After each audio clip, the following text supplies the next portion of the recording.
यह है इंडिया का सबसे smart podcast the Ranveer show Hindi का क्लिप्स चैनल।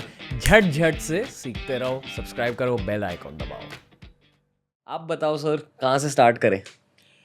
तो एडिक्शन के पहले हम लोग को सेक्स के बारे में बात करना चाहिए, क्योंकि सेक्स और एडिक्शन को इक्वेट नहीं करना है। ब्रदर, तो ये टॉपिक को एक्सप्लेन करने के लिए स्टार्टिंग पॉइंट क्या होगा? क्योंकि लोगों को बहुत सारी गलत फहमियाँ हैं पॉर्न को लेकर, सेक्स को लेकर, एडिक्शंस को लेकर। आप बताओ कहाँ से स्टार्ट करें? तो एवोल्यूशन एक बहुत अच्छा पॉइंट है स्टार्ट करने के लिए, क्योंकि जो भी ऑर्गेनिज्म है, जो भी स्पीशीज़ है, जो भी एनिमल था पहले से, सब एनिमल को एक चीज़ चाहिए, वो है टू सर्वाइव, जीना है। और जीने के लिए दो पॉइंट ऑफ व्यू है। एक वो एनिमल को खुद जीना है और दूसरा उसके स्पीशीज को जीना है। तो मतलब खाना और सेक्स। मतलब आपको अगर खुद जीना है, बॉडी को हेल्दी रखना है, खाना तो खाना चाहिए, और अगर आपको ये चाहिए कि स्पीशीज जिंदा रहे तो फैमिली बनाओ। बच्चा पैदा करो। तो सबसे पहले तो सेक्सुअल रिप्रोडक्शन था ही नहीं। There was something called asexual reproduction. मतलब वो एनिमल खुद डिवाइड होता था और दो बच्चे आ जाते थे। मतलब ऐसा रणवीर के पेट से फट के एक और रणवीर निकलेगा। आ गया। यस, हमारे इंडियन कल्चर में, इंडियन हिस्ट्री को देखेंगे और हमारे पुराने कहानियों को देखेंगे तो देयर आर स्टोरीज। हम लोग के कहानी में लिखा हुआ है क्रीचर्स जो एक एनिमल के अंदर से दूसरा एनिमल निकल रहा है। लेकिन सेक्सुअल रिप्रोडक्शन एवोल्यूशन में थोड़ा लेट आया। और इसके कारण है कि एक एनिमल ने अगर कोई चीज़ सीख लिया है, तो अगर वो खुद डिवाइड होके दो एनिमल बनता है तो उसी के लेसन्स उसके बच्चों को मिलता है। बट अगर सेक्सुअल रिप्रोडक्शन हुआ तो दो एनिमल्स के लेसन्स मिलके बच्चे को और जेनेटिक इंफॉर्मेशन मिलेगा। So that is why sexual reproduction को एक एडवांटेज मिला। और मेडिकली स्पीकिंग, जेनेटिकली स्पीकिंग, मान लो आप एक साउथ इंडियन हो और आपका पार्टनर शायद नॉर्थ इंडियन है। आपकी पार्टनर नॉर्थ इंडियन है, गुजराती है, बंगाली है, जो आपसे जेनेटिकली अलग हो, तो आपके बच्चों की इम्यूनिटी शायद ज़्यादा होगी, थोड़े जेनेटिक एडवांटेजेस होंगे। हाँ, जेनेटिक एडवांटेजेस है। और एक ही फैमिली में बच्चा पैदा करना उसका जेनेटिक डिसएडवांटेज होता है, क्योंकि जो अगर देयर इज ऐसे बीमारियां हैं जो ऑटोसोमल रिसेसिव बोलते हैं। उसका मतलब है कि आपको वो बीमारी नहीं है, लेकिन बीमारी होने का चांस है।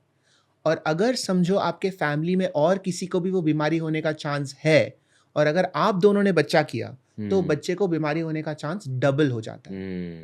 तो इसलिए कहते हैं कि एक ही फैमिली में वो बच्चा नहीं करना चाहिए। अभी ये एवोल्यूशन की बात हो गई, तो हमारे ब्रेन को ये एंश्योर करना था कि सारे एनिमल्स खाना खाएंगे और बच्चा पैदा करेंगे। तो ये एंश्योर करने का क्या तरीका होता है? एक केमिकल है ब्रेन में जिसको डोपामीन कहते हैं। एक मिनट ब्रदर, डोपामीन को एक्सप्लेन करने से पहले मैं ये बताना चाहूँगा व्यूअर्स को, लिसनर्स को, कि नेचर के पास, प्रकृति के पास एक ऐसे मैकेनिज्म्स होते हैं जो आपके दिमाग के अंदर प्रकृति ने डाल दिए ताकि आप कोई एक्शंस को अडॉप्ट करें, कोई एक्शन से दूर रहे। जी, अभी आप समझाइए भाई। बिल्कुल। तो जो भी एक्शन आपको करना है उसके तरफ लेके जाता है ये केमिकल डोपामीन। और अभी आपने कह दिया है तो ब्रेन में एक एरिया है, एक जगह है जिसको अमिगडला कहते हैं। और अमिगडला आपको कहता है किस चीज से दूर रहना है। तो अगर आपके सामने एक टाइगर आ गया तो उससे दूर जाने के लिए अमिगडला कहेगा। आपके सामने फ्रूट्स आ गए, आपको खाना है, तो डोपामीन कहेगा कि जाके वो खा लो। और अगर आपके सामने मलिका शेरावत आई तो आपका डोपामीन अलग ही कहेगा। ओके ठीक है, बात बोलिए। लेकिन कॉन्सेप्ट आपको समझ में आ गया क्लियरली। बेसिकली जब लोग हिलाते हैं, वो क्या कर रहे हैं? वो बेसिकली अपने अंदर से इजैक्यूलेट कर रहे हैं, सीमेन निकाल रहे हैं जी। उसके साथ साथ ब्रेन में बहुत ज़्यादा डोपामीन भी रिलीज होता है ऑर्गेज़म के दौरान। और एक बार, मतलब आप 12 साल के हो, आप 13 साल के हो, आपने हिलाना सीख लिया तो ये एक आपके लिए हथियार बन जाता है, प्यार का हथियार, प्लेजर का हथियार, डोपामीन किक का जो हथियार होता है। सेम रीजन जो हम लोग को पिज्ज़ा खाने में अच्छा लगता है, क्योंकि वो अचानक से बहुत सारा कैलोरीज अंदर चला जाता है और हमारे ब्रेन को लगता है कि वाह, तुमने बहुत अच्छा काम किया, आपने इतना कैलोरीज ढूंढ लिया, ये लो डोपामीन। इसीलिए चॉकलेट पसंद है लोगों को, इसीलिए बर्गर पसंद है लोगों को। सिमिलरली सेक्स का भी वही कॉन्सेप्ट है क्योंकि अगर आपने कोई अच्छा काम किया एवोल्यूशन के लिए तो ब्रेन आपको डोपामिन दे देता है, और ब्रेन को पता नहीं है कि ये मास्टरबेशन है कि ये सेक्स है, क्योंकि वो लास्ट में ऑर्गेजम ही हो रहा है और सीमेन निकल रहा है, तो ब्रेन आपको रिवॉर्ड करता है बोल के कि ये लो डोपामिन, खुश रहो।